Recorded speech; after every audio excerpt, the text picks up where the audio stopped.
জানাতে পারি যে কোনটি তার প্রয়োজন হয়েছে। প্রথমে লেখা আছে মেডিসিন।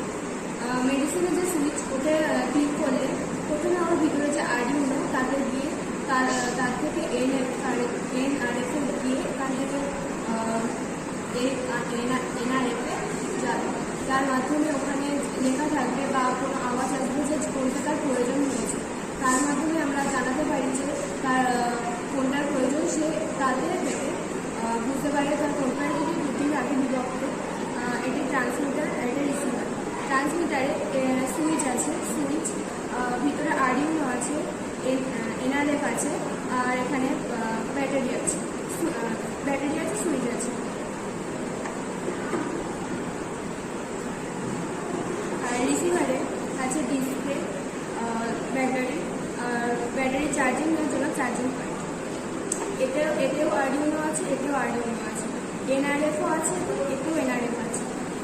এই দুটি আমাদের পারিবারিক কাজে সহায়তা করে। আমরা লক্ষ্য করেছি আমাদের বাড়িতে অনেক বৃদ্ধা আছে, তাদের প্রয়োজনীয় খাবার, প্রয়োজনীয় জিনিসের জন্য দিদিদের রাখা হয়। তারা যাতে এই সিস্টেমের মাধ্যমে তাদের জানান দিতে পারে, তার জন্য এই সিস্টেম তৈরি করা হয়েছে। এতে এই সুইচগুলির সাইডে লেখা আছে medicine, water, food, toilet, health মিল।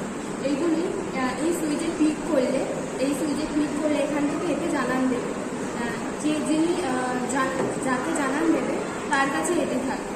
এবার এই সুইচে ক্লিক করলে এই ডিসপ্লেতে লেখাটি উঠবে, এই লেখাটি উঠবে, তাতে সে বুঝতে পারবে যে তার কি প্রয়োজন হয়েছে।